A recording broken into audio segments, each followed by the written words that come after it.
Petitoscope. Petitoscope. Petitoscope. Le petitoscope. Le quoi? Petitoscope.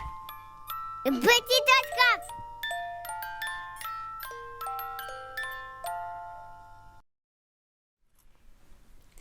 Alors, le nourrisson. Il sait marcher maintenant, donc peut fuir, voire taper parfois. Il sait pas encore beaucoup parler, mais en général, il sait au moins dire non. Et d'ailleurs, il est assez difficile de lui faire entendre raison. Donc votre petite tête d'ange peut se transformer en furie d'un claquement de doigts et vous ne comprenez pas pourquoi. Mais alors, comment on en est arrivé là? Est-ce que vous vous êtes déjà dit que ça servait pas à grand chose d'expliquer à un enfant de 1 an? Après tout, on n'est pas encore face à un orateur hors pair. On retrouve différents modes de communication qui ont des importances différentes en fait en fonction de l'âge. Dans le langage, il y a ce que l'on dit, ça c'est le verbal, et finalement ça compte pour à peu près 7% de toute la communication. Ensuite, il y a la façon dont on le dit, et ça c'est le paraverbal.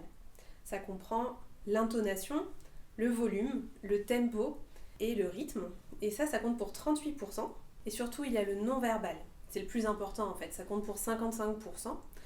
Et ça comprend nos gestes, nos mimiques, notre regard, notre posture. Ces différentes proportions vont changer en fonction de l'interlocuteur, du contexte émotionnel et puis du contenu de ce que vous dites. Donc plus vous allez utiliser des mots techniques, plus le langage est difficilement compréhensible.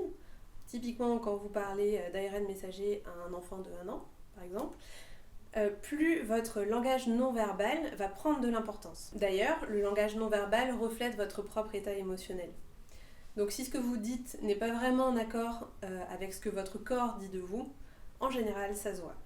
Alors vous pourrez vous dire qu'il suffit d'avoir une bonne maîtrise de soi pour berner le premier venu, mais en fait dès que vous allez avoir une émotion, une expression faciale un peu forcée, ça va forcément être différent d'une expression qui reflète une intention ou une émotion réelle. Donc non, cherchez pas. Non seulement l'enfant est bien plus sensible à votre langage corporel qu'un adulte, mais en plus, si vous essayez de lui mentir, il vous démasquera forcément. Sans compter que le nourrisson comprend bien plus de mots que ce qu'il est capable d'en dire.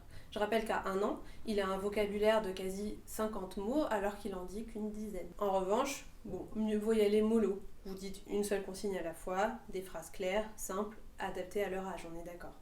Et si lui n'est pas encore capable de formuler toutes ses demandes, il a quand même acquis le pointage proto-impératif qui lui permet de au moins montrer ce qu'il veut, ce qui est déjà une première étape. Entre 1 et 2 ans, notre petit enfant commence à devenir un super explorateur. Côté vision, elle s'est bien développée, on passe entre 1 et 2 ans de 4 à 6 dixièmes, c'est vous dire le progrès. Et il manipule très bien et de façon fine à peu près tout ce qui l'intéresse, même si c'est un Lego, et même si les Lego, ça va pas. Et c'est aussi une période où il affine la perception de son schéma corporel et la maîtrise de son corps.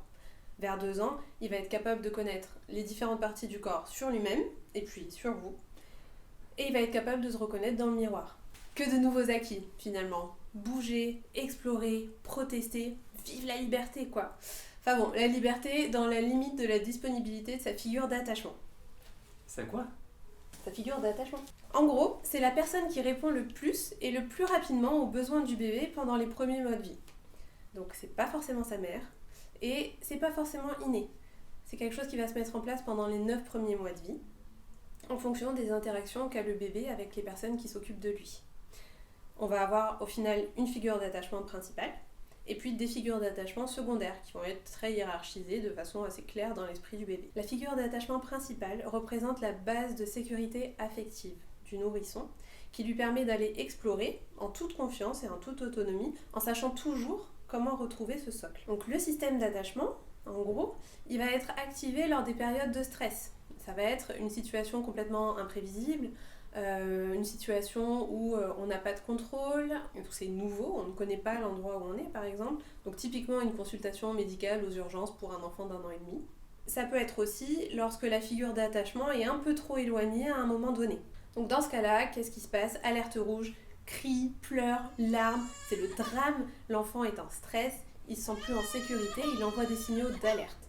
Typiquement, ça va être le cas quand en consultation vous avez un bébé qui est tout mignon, qui vous fait des sourires, qui rigole, qui vous regarde tant qu'il est sur les genoux de son père ou de sa mère, et puis dès que vous allez vous approcher et que le parent s'éloigne un tout petit peu, là c'est fini, vous ne pouvez plus rien faire. Le seul moyen de désactiver ce système, juste nous s'éloigner, rétablir la proximité physique de la figure d'attachement, qui, par un toucher doux, des paroles rassurantes, va juste rétablir la sécurité affective de l'enfant. Quoi, c'est tout? Bah ouais, c'est tout. Ok.